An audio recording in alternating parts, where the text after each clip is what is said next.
When we came up with the name, we didn't know what people would actually say. Is it speed? Is it Spee3d? We let the industry actually work it out, and generally people like to say Spee3d. We're a small and quite a nimble team, so we will make a part in 5 minutes. So we launched only in November last year at Formnext. After the show, we got a lot of interest in copper, and it's very easy for us to print copper.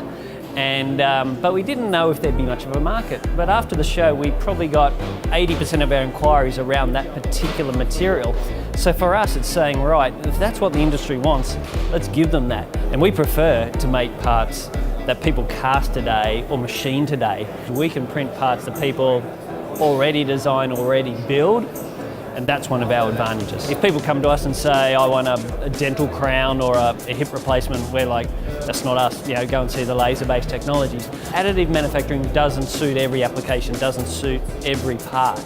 And what people are really now saying is, here is my technology, here's where we fit in the market and where the advantages are. So I think that's really come about, at least from what we're seeing in the last 12 months.